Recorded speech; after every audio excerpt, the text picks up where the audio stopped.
kembali lagi dengan saya Cindy Puspita dari kelas 2C Manajemen SDM.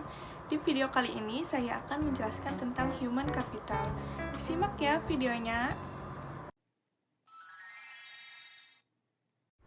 Istilah human capital pertama dikemukakan oleh seorang ekonom bernama Theodore yang berpendapat bahwa peningkatan kesejahteraan pada perusahaan tidak tergantung pada tanah, peralatan, energi, sumber daya, melainkan pada kompetensi pengetahuan dari pegawainya. Kemudian, ia mendeskripsikan posisi human capital sebagai kemampuan sumber daya manusia yang diperoleh melalui investasi pada sumber daya manusia, yang mendeskripsikan bahwa human capital terdiri dari 4 hal, yaitu yang pertama kemampuan, yang kedua perilaku, yang ketiga usaha, dan yang keempat waktu, dan semuanya ini dimiliki dan dikendalikan sepenuhnya oleh pegawai. Untuk mendeskripsikan human capital sebagai kombinasi dari keempat faktor tersebut, yaitu sebagai berikut.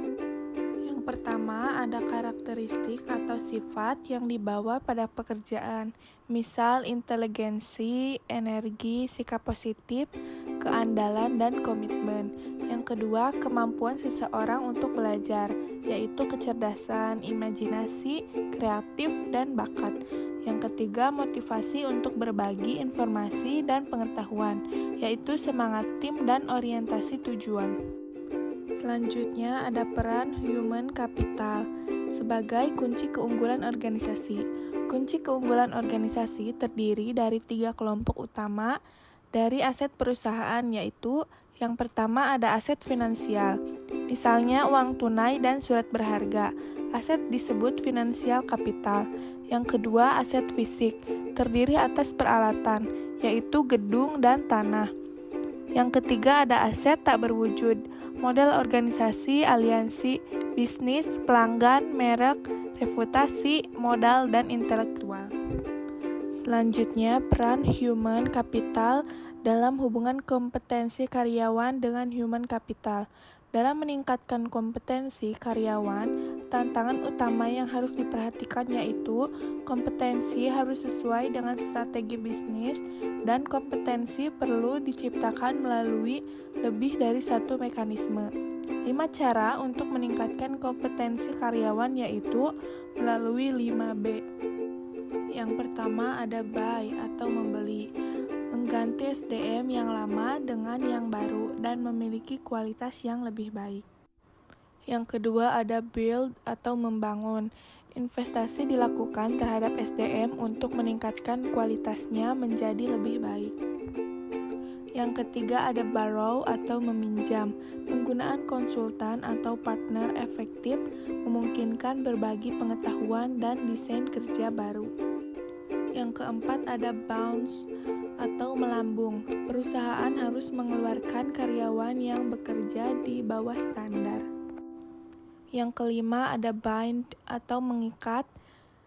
Mengikat karyawan jangan keluar merupakan tindakan kritis pada semua tingkatan. Selanjutnya ada transformasi peran divisi SDM. Model konseptual yang dikemukakan oleh Ulrich menggambarkan bahwa transformasi divisi peran SDM yang didasarkan pada 2 dimensi utama, yaitu dimensi operasional dan dimensi strategik. Dari 2 dimensi ini muncul 4 peran SDM, yakni strategi partner, administratif expert, employee champion, dan change agent. Yang pertama, strategi partner, yaitu Departemen SDM harus mampu menjadi partner bagi manajer lini dan manajemen lainnya dalam mengeksekusi strategi dan membantu merealisasikan perencanaan. Yang kedua ada administratif expert, membantu tercapainya efisiensi administratif dan memastikan bahwa kos dapat dikurangi dan kualitas tetap terjaga secara kontinu. Yang ketiga ada employee champion. Departemen SDM harus dapat menunjukkan komitmennya terhadap manajemen dan pada waktu yang sama berusaha meningkatkan kontribusi karyawan lebih besar. Yang terakhir ada change agent. Departemen SDM harus dapat menjadi agen perubahan yang kontinu membantu proses-proses dan kultur secara bersamaan, meningkatkan kapasitas organisasi untuk lebih baik. Selanjutnya ada tingkat kompetensi dalam sistem pengukuran human capital. Yang pertama ada activity level, yaitu pengukuran aktivitas rutin SDM seperti rekrutmen, pemberhentian, promosi, dan lain-lain untuk syarat laporan internal.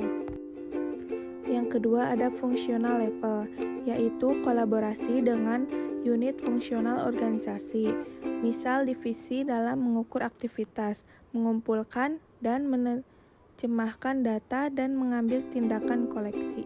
Yang ketiga ada strategic level, yaitu tingkatan analisis tertinggi sehingga dapat memberikan gambaran perusahaan secara penuh, memberikan pemahaman hubungan antar SDM, strategi, dan kinerja. Selanjutnya ada mengidentifikasi human capital. Ada dua hal yang mendukung kontribusi investasi human capital ke dalam perusahaan. Yang pertama, karyawan dengan human capital tinggi mungkin memberi layanan konsisten dan kualitas tinggi, sehingga perusahaan tempat mereka bekerja dapat mempertahankan pelanggan atau menarik pelanggan baru. Yang kedua, pelanggan potensial dapat menggunakan kualitas human capital dari karyawan perusahaan sebagai alat penyaring untuk memilih layanan yang mereka sediakan. Untuk keberhasilan perusahaan, proses atau bisnis apapun tergantung pada 3 keterampilan, yaitu yang pertama ada commodity skill, yaitu kemampuan tidak spesifik untuk bisnis tertentu, dapat langsung diperoleh dan lebih kurang sama nilainya bagi setiap bisnis, misal kemampuan mengetik, kemampuan komputer. Yang kedua ada leverage skill, yaitu pengetahuan yang meskipun tidak spesifik untuk perusahaan industri, tetap relatif lebih berharga bagi perusahaan tertentu daripada perusahaan lain. Misal programmer di bank berbeda nilainya dengan programmer di perusahaan komputer. Yang terakhir ada proprietary skill, yaitu pengetahuan spesifik bagi perusahaan, misal hak paten dan merek.